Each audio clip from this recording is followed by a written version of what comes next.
buddy. My God. I was expecting a big splashy move and a completely different look on the Vegas Golden Knights side of things. I was expecting, I don't know, Dylan Larkin maybe to come in because, Kelly McCrimmon does a lot of good work in making that magic happen. He doesn't really, he could just patchwork a deal and just call it a night. But I wasn't expecting this complete overhaul of the Golden Knights system. I'm talking about getting rid of bloated contracts, potentially bloated contracts, and everything in between. I cannot tell you how crazy, how busy I was just working like a beaver trying to get all of those articles out in a quick amount of time. It was a lot of work, but seven articles in a day, hey, that's enough to give you at least a break for one day, a day or two. So I will gladly take that. But anyways, welcome to Jacob's Realm here. I am Jacob Walters here, the host of Jacob's Realm, talking with you today about the Golden Knights off season. So a lot happened in the past couple of weeks, really just the past week up to Friday, the NHL draft. But that's beside the point. On this 4th of July, Happy America Day, I know that Jesus died for our sins to come in America and eat hot dogs and set off fireworks. Just happy 4th of July. And it's the 250th birthday for America. And everybody's celebrating. I'm probably going to be going out a little bit later once I get one more article pushed out. And then we're going to be all set and good. Have a lot of fun with it. But now that we gotten that out of the way, let's focus on the main topic for today. The Golden Knights off season. And it all starts with Pavel Dorofeyev, traded first round of the NHL draft on Friday, not this past Friday, the last Friday. Traded for 2 first-round picks. One of those happened to be Juho Piparinen, who actually I don't mind at all. He actually is a good two-way defender. He has the potential to crack the roster. He's a big guy.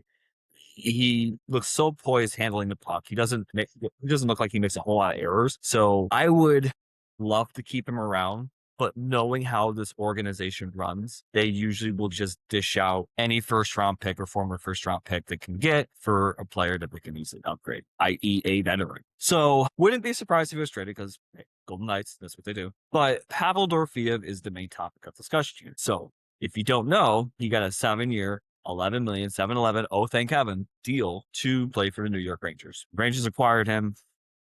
He's, I think, their highest paid player after Igor Shesterkin. But what does this all mean? I think when you look at the Golden Knights in their current salary cap situation, they only have 2 players that make over 10 million in terms of AV. That's going to be Jack Eichel and Mitch Marner. Now, both of these players, they do a lot more than just score.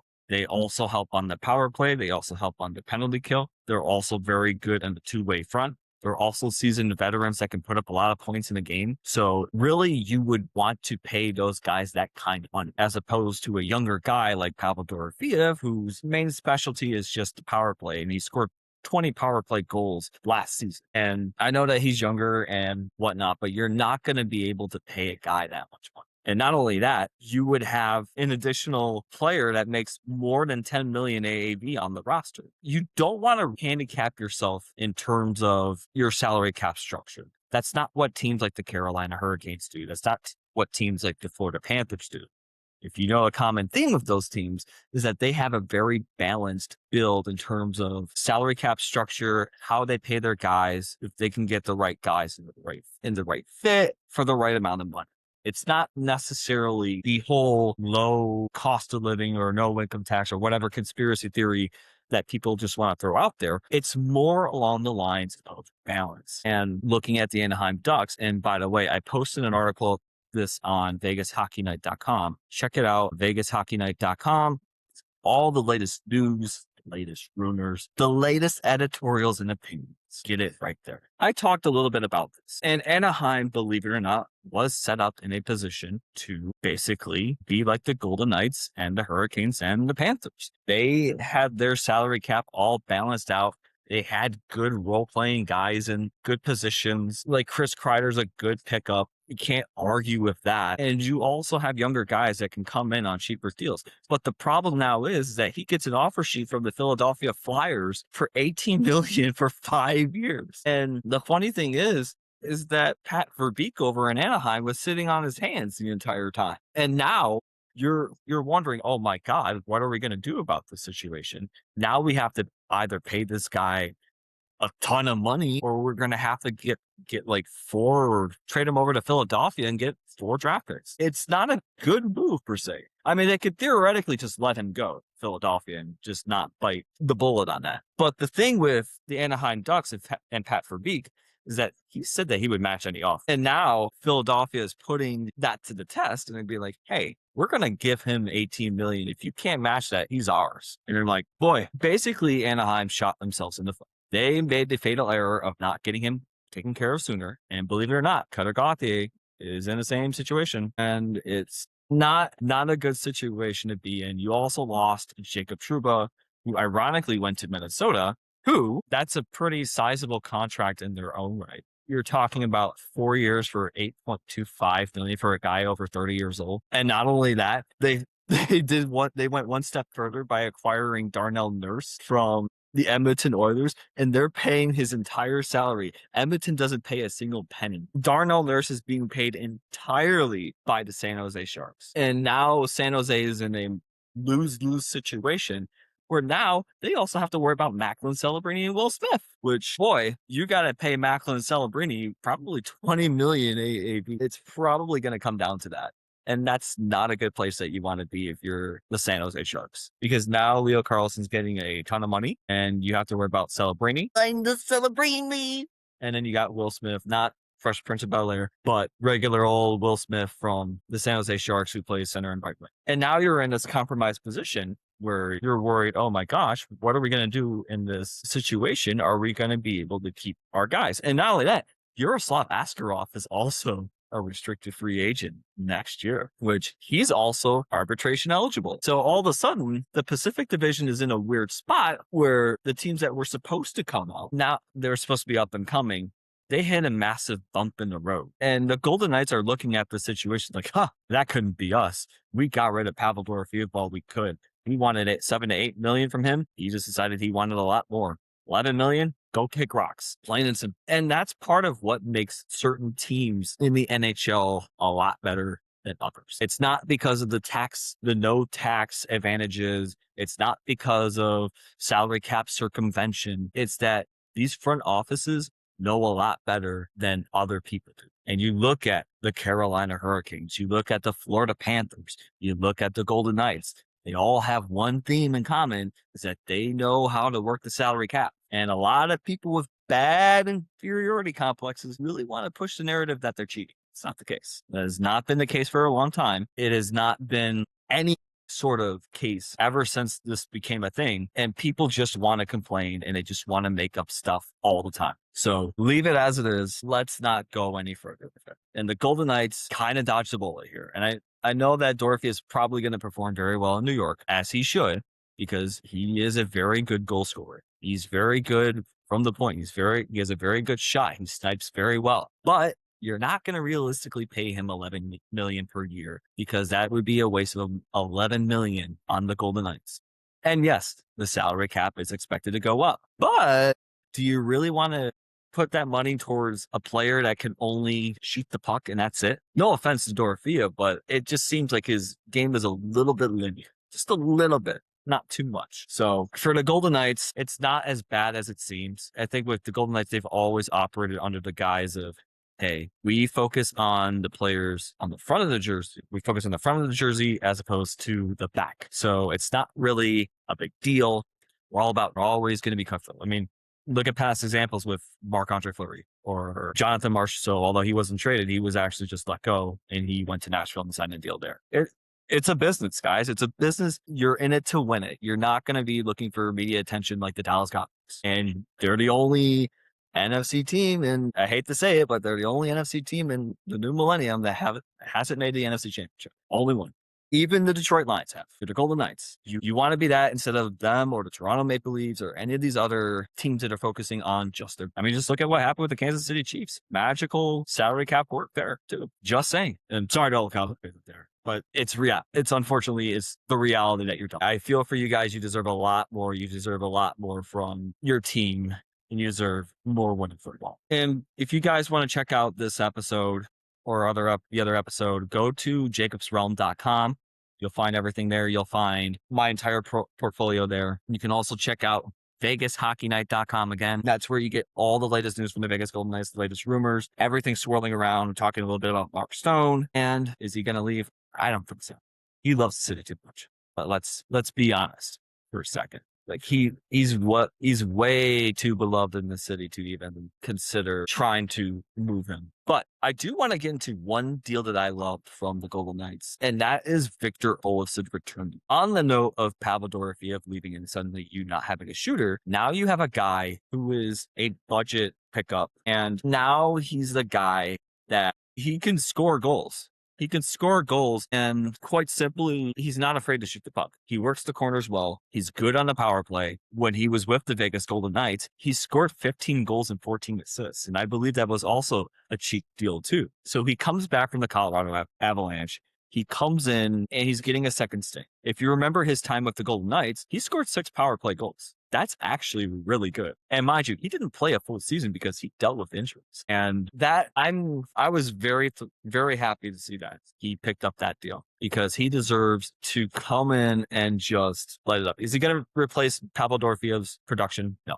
Let's call it for what it is. He's not going to do that. He's not going to come in and replace Dorofeyev's production at all. But he is going to be a guy who's going to score goals, plain and simple. And the fact of the matter is that you put any shooter on the same line as Jack Eichel, they're going to do any sensible shooter for that matter. It's not going to be like just an NHL lifer that's going to essentially be is got no shot in the NHL. Let's put it bluntly, but any competent shooter in the NHL can thrive with him, and they can put up good numbers. Jonathan Marchessault is a perfect example of this.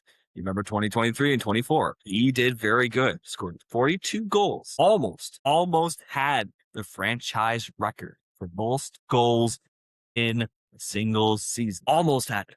And part of that was Eichel being on his line. So really, you don't have to worry too much about it.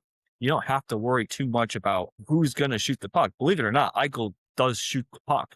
And I know people think that he doesn't, but that's a common misconception for Jack Eichel because he does take those shots when needed. He's not going to score all the time, but he's willing to go fire off 4 or 5 shots in a game and then just call it even. And in fact, he actually led the Golden Knights in shots on goal with 260. Second place was Pavel Dorofeyev. So he can take the puck on his own and he can shoot it. He's not going to score as many goals as he can as like Dorofeyev could, because Dorofeyev is a little bit more accurate. But let's be honest, like people want to chastise Eichel for not shooting the puck enough, but he does a lot more. Maybe Ivan Barbashev does that task a little bit more.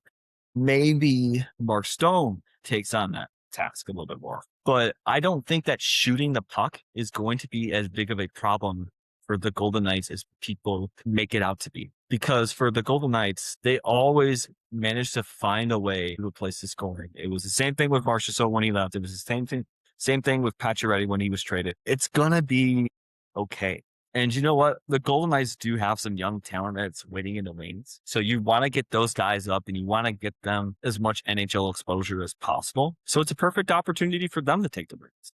I don't think it's that big of a deal. I would have loved to have seen Hurdle traded just because you can find anybody on the bumper and just put him up front in the net and just abuse that spot. But at the same time, what are you going to do? So I do think they might need one more good shooter to work with in this scenario, but I'm not entirely I'm not put away by Olofsson coming forward. That's a good pickup. It's a good low value pickup that should pay dividends for the Golden Knights this season. And basically what you can do is you can get another guy that could come in and take care of the job.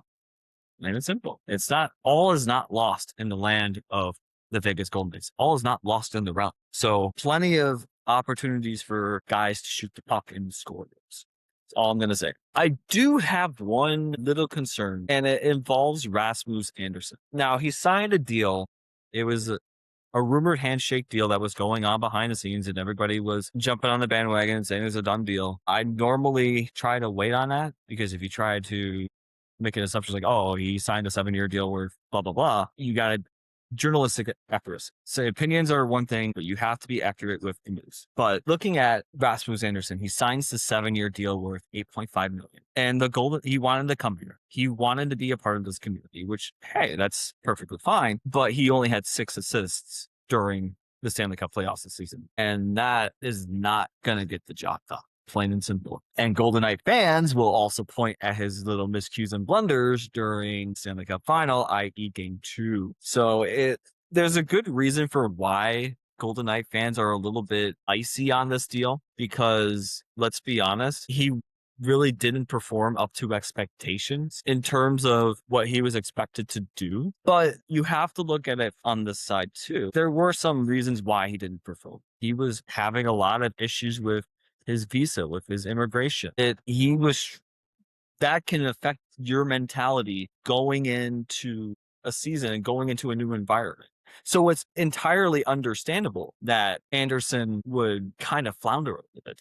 But that adds a lot more pressure to you next season, because now you got the deal. Now you got your 8.5 million coming in. And now you have to perform. Now you have to be the guy that steps up and is like, okay, now I got everything settled. Now I got everything all situated. Let's roll, take care of business. No more excuses, no more cop outs, nothing. He has to perform. He has to execute and win. That means no blunders that will cost you game 2 in the Stanley Cup final and essentially swing the momentum entirely in the favor of the Carolina Hurricanes. Can't do that. Otherwise, you're going to be in deep trouble, and you don't want to do that. You want to play up to your ability. You want to be able to go in and just dominate and do the stretch passes, to go in and set up those nice passes up front in the high danger zone.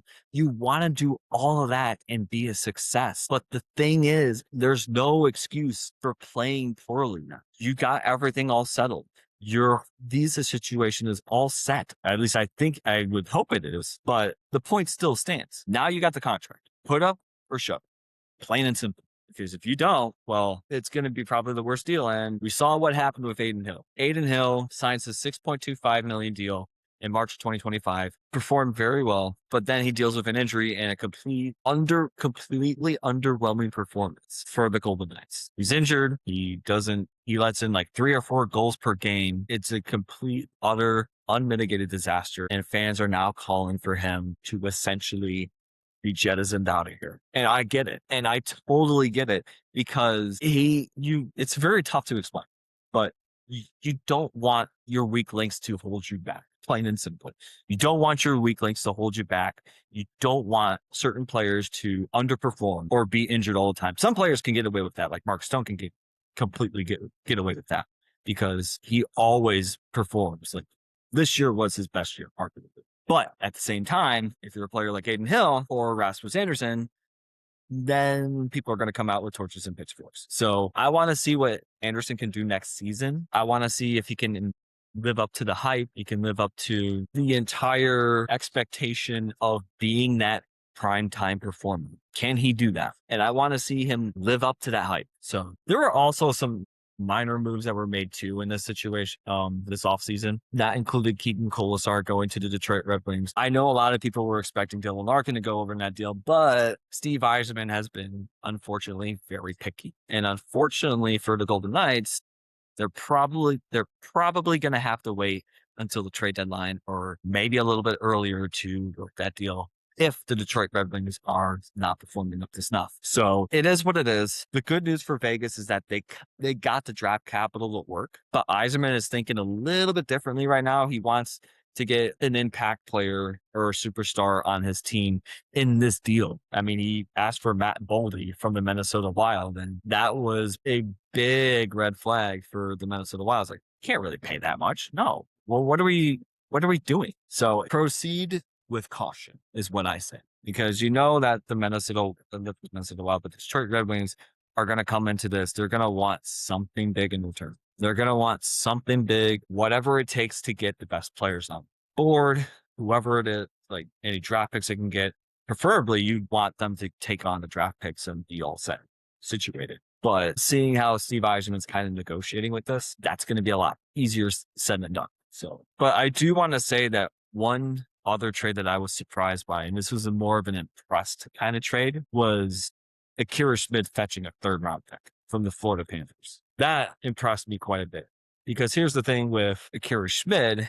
He was arguably the best goaltender last season for the Golden Knights, yes. But he also is kind of a backup captain. sort of player. He's not necessarily going to be like your starting goaltender. He can perform good at times. He's a stable force in the net, but he's not going to completely sweep you off your feet.